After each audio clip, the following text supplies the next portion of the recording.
Hello बच्चों, कैसे हैं आप लोग। आशा करती हूँ कि आप अपने घरों में सुरक्षित होंगे। आज हम वायरस या विषाणु के बारे में पढ़ेंगे। तो देखते हैं कि वायरस या विषाणु क्या होते हैं। वायरस जो है अकोशिकीय होते हैं, न्यूक्लिक अम्ल और प्रोटीन के बने होते हैं और ये अल्ट्रा माइक्रोस्कोपिक होते हैं, परा सूक्ष्मदर्शी होते हैं, इलेक्ट्रॉन माइक्रोस्कोप से ही देखे जा सकते हैं। ये ऑब्लिगेट पैरासाइट होते हैं, सत्य परजीवी होते हैं। मतलब ये कि ये जीवित कोशिकाओं के अंदर ही अपनी वृद्धि और गुणन कर सकते हैं। जीवित कोशिका के बाहर ये सिर्फ रासायनिक पदार्थ के रूप में पाए जाते हैं। वायरस शब्द का सर्वप्रथम प्रयोग रूसी वैज्ञानिक डिमिट्री इवानोवस्की ने किया था। वैसे तो वायरस शब्द का प्रतिपादन जो है लुई पास्चर और अन्य वैज्ञानिक ने लैटिन भाषा के शब्द विरियान, जिसका अर्थ पॉइजन या विष होता है, और यही बाद में जाकर के वायरस शब्द बना। और सर्वप्रथम प्रयोग रूसी वैज्ञानिक डिमिट्री इवानोवस्की ने किया था। और सर्वप्रथम कहाँ पे किया था? तो तंबाकू में पाए जाने वाले टोबैको मोज़ेक वायरस के लिए किया था। रूसी वैज्ञानिक डिमिट्री इवानोवस्की ने सर्वप्रथम तंबाकू के पत्तों में टोबैको मोज़ेक वायरस की खोज की थी। तो टोबैको मोज़ेक वायरस क्या होता है? टोबैको मोज़ेक वायरस जो है राट प्रकार का विषाणु है। टोबैको मोज़ेक वायरस में आरएनए प्रकार का न्यूक्लिक अम्ल पाया जाता है और इसके जो कैप्सोमियर जो होते हैं, प्रोटीन जो होते हैं, वो चारों तरफ रिंग के रूप में घिरे हुए होते हैं। जैसे वायरस की संरचना में आप क्या देख रहे हैं कि वायरस जो है दो भागों से मिलकर के बना हुआ है। पहला ऊपर की ओर सिर दिखाई दे रहा है, हेड, और नीचे की ओर क्या है? पूंछ दिखाई दे रहा है। और ऊपर में क्या पाया जाता है उसके हेड में? तो डीएनए या आरएनए पाया जाता है, न्यूक्लिक अम्ल पाए जाते हैं, है ना। और किस प्रकार से टेल फाइबर जो है नीचे की ओर दिखाई दे रहे हैं। वायरस की संरचना में हमें क्या दिखाई दे रहा है? जैसे कि आप यहाँ पे देख रहे हैं कि सिर और पूंछ से मिलकर के बना होता है, हेड और टेल से मिलकर के बना होता है। और उसके हेड में क्या पाया जाता है? डीएनए और प्रोटीन पाया जाता है। उसी प्रकार क्या होता है कि स्ट्रक्चर में आप यहाँ पे देख पा रहे हैं कि कैसे वायरस जो है सिर और पुच्छ से मिल करके बना होता है। और इसमें हेड में क्या होता है? डीएनए या जो भी न्यूक्लिक अम्ल है या आरएनए या डीएनए वो पाया जाता है। एक संपूर्ण विषाणु को विरियान कहते हैं। और विषाणु के जो प्रोटीन भाग होते हैं उसको क्या कहते हैं? कैप्सिड कहते हैं। और कैप्सिड जिस यूनिट से मिल करके बने होते हैं उसको कैप्सोमियर कहते हैं। और कैप्सोमियर के जो सब यूनिट होते हैं, उप इकाइयाँ होते हैं, उसको कहते हैं मोनोमर कहते हैं। वायरस का जो न्यूक्लिक अम्ल है वो कोर कहलाता है और कोर का एक यूनिट जो है वो न्यूक्लियोटाइड कहलाता है। जंतु वायरस में प्रोटीन और न्यूक्लिक अम्ल के अतिरिक्त पॉलीसैकेराइड का बना हुआ एक खोल पाया जाता है जिसे एनवेलप कहते हैं। और एनवेलप के एक इकाई को पेप्लोमर कहते हैं। ऐसा वायरस पार्टिकल जिसका न्यूक्लिक अम्ल उससे निकल गया हो और केवल प्रोटीन ही दिखता हो, तब उसे घोस्ट कहते हैं। अब देखते हैं कि रेप्लिकेशन क्या होता है, जो कि वायरस के सजीव लक्षण होते हैं। तो जब वायरस या विषाणु किसी कोशिका के अंदर प्रवेश करता है तो वो क्या करता है कि पोषक कोशिका के जो आनुवांशिक पदार्थ हैं, जिससे कि प्रतिलिपिकरण की प्रक्रिया होती है, उसका वो स्वयं उपयोग करके अपने संख्या में वृद्धि करता है। तो उसे ही हम क्या कहते हैं? प्रतिलिपिकरण कहते हैं, या गुणन कह देते हैं, या क्या कहते हैं? रिप्रोडक्शन कहते हैं, जो अपनी संख्या में वृद्धि करता है। जैसा कि आप स्क्रीन पे देख रहे हैं कि कैसे विषाणु जो है कोशिका के अंदर एंटर करके, प्रवेश करके वो अपनी संख्या में वृद्धि कर रहा है। वायरस या विषाणु इस पृथ्वी पर उत्पन्न होने वाले सर्वप्रथम जीव सदृश रचना माने जाते हैं, क्योंकि इसमें जीवन के लक्षण पाए गए। और वर्गीकरण की दृष्टि से देखें तो इसमें सजीव और निर्जीव दोनों के लक्षण पाए जाते हैं, इसलिए इसको सजीव और निर्जीव के बीच की कड़ी माना जाता है। तो हम देखते हैं कि वायरस या विषाणु में सजीवों के समान कौन कौन से लक्षण पाए जाते हैं। तो सबसे पहले तो ये कि इनमें आनुवांशिक पदार्थ के रूप में आरएनए और डीएनए पाए जाते हैं। दूसरा ये कि ये जीनोम उत्परिवर्तन का प्रदर्शन करते हैं, म्यूटेशन का प्रदर्शन करते हैं, जो कि सजीवों के लक्षण होते हैं। और इनमें गुणन होता है, रेप्लिकेशन होता है। और क्या होता है कि ये ताप के प्रति संवेदनशील होते हैं, वातावरणीय उद्दीपकों के प्रति संवेदनशील होते हैं। और वायरस जो हैं वो पोषी विशिष्टता के गुण प्रदर्शित करते हैं। मतलब ये कि ये सजीव कोशिका के अंदर ही वृद्धि और गुणन कर सकते हैं, और सजीव कोशिका के बाहर ये सिर्फ रासायनिक पदार्थ के रूप में होते हैं। और क्या होता है, वायरस जो है इंटरसेल्युलर ऑब्लिगेट पैरासाइट होते हैं, अंतराकोशिकीय सत्य परजीवी होते हैं। मतलब सिर्फ पोषी कोशिका के अंदर ही वृद्धि कर सकते हैं, और ये जीवों में संक्रमण द्वारा बीमारी फैलाते हैं। तो इतने प्रकार के इसके वायरस के सजीव लक्षण हैं। तो हम देखते हैं कि वायरस में कौन से वो निर्जीव गुण पाए जाते हैं। तो इसमें श्वसन की क्रिया नहीं होती है, पोषण और उत्सर्जन की क्रिया अर्थात उपापचय क्रियाएं बिल्कुल नहीं पाई जाती है, इनकी आकार में वृद्धि नहीं होती है, इनको क्रिस्टलीकरण किया जा सकता है, इनका कोई कोशिकीय संरचना नहीं होता है, और न ही इनमें कोई कोशिकांग पाए जाते हैं।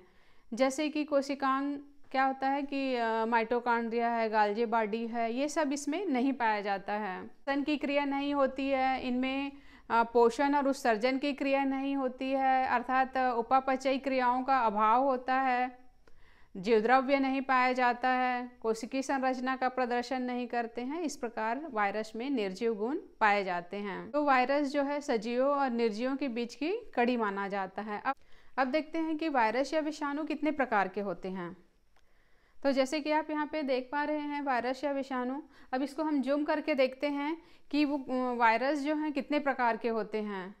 तो देखते हैं हम यहाँ पे कि जैसे नंबर 1 पे आप देख रहे हैं पॉक्स वायरस या वैक्सीना, नंबर 2 पे पोक्स वायरस ORF करके लिखा हुआ है, नंबर 3 पे रैप्डो वायरस, नंबर 4 पे पैरामिक्सो वायरस, नंबर 5 पे बैक्टीरियोफेज, नंबर 6 पे एडिनो वायरस, नंबर 7 पे इन्फ्लुएंजा वायरस, नंबर 8 पे नीचे की ओर रॉड शेप्ड वायरस TMU लिखा हुआ है, टोबैको मोज़ेक वायरस, और उसके ऊपर में पोटैटो वायरस X लिखा है।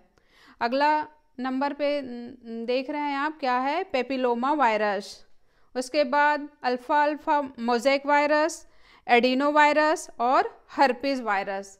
इस प्रकार आप देख रहे हैं कि वायरस के कितने प्रकार यहाँ पे दिखाई दे रहे हैं। इसके अतिरिक्त हम और देखते हैं कि कौन कौन से और वायरस होते हैं। तो जैसे कि जूम करके देखते हैं तो हमें नंबर 1 पे क्या दिखाई दे रहा है, रोटा वायरस, नंबर 2 पे इन्फ्लुएंजा वायरस, नंबर 3 पे वार्ट वायरस, नंबर 4 पे एबोला वायरस, नंबर 5 पे हेपेटाइटिस, नंबर 6 पे कोल्ड वायरस, नंबर 7 पे पोलियो वायरस, नंबर 8 पे हर्पीज वायरस।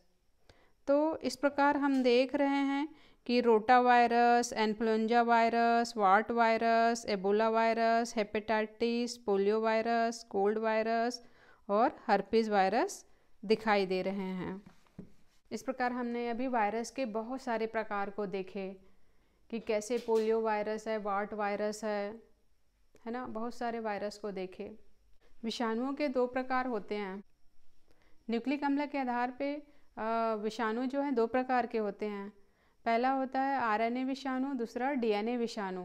तो RNA विषाणु क्या होते हैं, जिसमें न्यूक्लिक अम्ल के रूप में आरएनए पाया जाता है तो आरएनए विषाणु कहते हैं। इसका उदाहरण है राश शार्कोमा विषाणु। दूसरा होता है डीएनए विषाणु, और इसमें क्या है कि न्यूक्लिक अम्ल के रूप में क्या पाया जाता है, डीएनए पाया जाता है।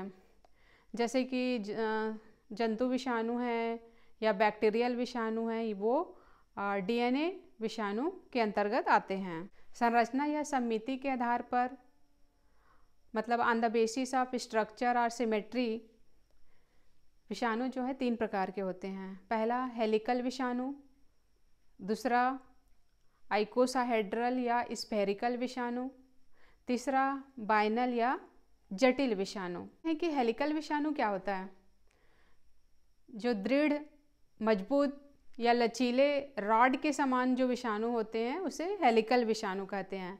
इसके एग्जाम्पल कौन कौन से हैं, तो tobacco mosaic virus, potato mosaic virus और M13 बैक्टीरियोफेज जो होते हैं वो हेलिकल विषाणु होते हैं। दूसरे नंबर पे देखते हैं कि आइकोसाहेड्रल या स्फेरिकल विषाणु क्या होते हैं। जो बहुभुजी होते हैं या जो गोलाकार विषाणु होते हैं उसे क्या कहते हैं, हम आइकोसाहेड्रल या स्फेरिकल विषाणु कहते हैं। तो कौन कौन से विषाणु हैं जो स्फेरिकल होते हैं, जो बहुभुजी होते हैं या जो गोलाकार होते हैं, तो वो होता है polio virus, adeno virus, herpes virus और डेंगू फीवर वायरस। ये 4 प्रकार के जो विषाणु होते हैं वो क्या होते हैं, बहुभुजी होते हैं या गोलाकार होते हैं, जिसको आइकोसाहेड्रल या स्फेरिकल विषाणु कहते हैं। तीसरे प्रकार का विषाणु है बाइनल या जटिल विषाणु। तो ऐसे प्रकार के जो विषाणु होते हैं वो स्फेरिकल, इनके जो कैप्सिड होते हैं वो स्फेरिकल और हेलिक्स दोनों प्रकार के का समन्वय उसमें पाया जाता है। इसका उदाहरण है बैक्टीरियोफेजेस, मतलब जो जीवाणु भोजी वायरस जिसको कहते हैं वो किस प्रकार के होते हैं, बाइनल या जटिल वायरस होते हैं। अब हम देखेंगे कि वायरस से कौन कौन से रोग हो जाते हैं मनुष्यों में, जंतुओं में और पौधों में। तो वायरस से मनुष्यों में कौन से रोग हो जाते हैं, तो जैसे आपने कई कॉमन नाम जो है सुने ही होंगे, जैसे कि स्मॉल पॉक्स है, चेचक जिसको कहते हैं, मीजल्स है, खसरा है, इन्फ्लुएंजा है, डेंगू ज्वर है, एड्स है, कोल्ड है जिसको सर्दी कहते हैं। तो इस प्रकार से मनुष्यों में रोग हो जाते हैं वायरस से। वैसे ही जंतुओं में होता है, चूहों में कौन सा रोग हो जाता है वायरस से, तो ल्यूकेमिया हो जाता है। वैसे ही पौधों में भी विषाणु से रोग होते हैं। तो कौन कौन से हैं देखते हैं। तो पौधों में वायरस से कौन कौन से रोग हो जाते हैं, तो जैसे कि तंबाकू है, आलू है, भिंडी है, सेम, पपीता, गन्ना, इन सभी में मोज़ेक रोग हो जाता है। उसी प्रकार आलू और पपीता में पर्णकुंचन रोग हो जाता है जिसको कहते हैं लीफ कर्ल डिसीज, जिसमें पत्तियां मुड़ी हुई हो जाती हैं। अब एक प्रश्न बनता है इसमें कि वायरस से मनुष्यों में जो रोग होते हैं उसके नाम लिखिए, रोगों के और रोगजनक विषाणुओं के नाम लिखिए। तो हम देखते हैं कम से कम 5 ऐसे रोग और रोगजनक विषाणु के नाम बच्चों आपको याद रहने चाहिए। तो देखेंगे आप कि जैसे कि स्क्रीन पे देखेंगे, जैसे एड्स है वो किससे होता है, HIV वायरस या रेट्रो वायरस। इन्फ्लुएंजा जो होता है आर्थोमिक्सो वायरस से होता है। रेबीज रैप्डो वायरस से, खसरा पैरामिक्सी वायरस से और हेपेटाइटिस वायरस से होते हैं। इस प्रकार वायरस या विषाणु से मनुष्यों में जो रोग होते हैं, कम से कम 5 ऐसे रोग और उससे कौन से विषाणु से वो रोग होते हैं उसको याद रखना है। जैसे अभी क्या देखा आपने कि एड्स किससे होता है, HIV वायरस से या रेट्रो वायरस से, रेबीज जो है रैप्डो वायरस से, हेपेटाइटिस वायरस से, इन्फ्लुएंजा जो है आर्थोमिक्सो वायरस और खसरा जो है पैरामिक्सी वायरस से होता है। तो ये नाम आपको याद रखना है। तो बच्चों मुझे पूरा विश्वास है कि आप वायरस या विषाणु को अच्छी तरह से समझ गए होंगे और जब भी इसके क्वेश्चन आएंगे आप बहुत अच्छी तरह से लिख पाएंगे, क्योंकि इसमें प्रश्न क्या बनेगा आपका कि वायरस किसे कहते हैं, इसकी संरचना कैसे होती है ना, इसमें सजीव और निर्जीव के कौन कौन से गुण पाए जाते हैं, इससे कौन कौन से बीमारियां हो जाती हैं मनुष्यों में, जंतुओं में और पौधों में।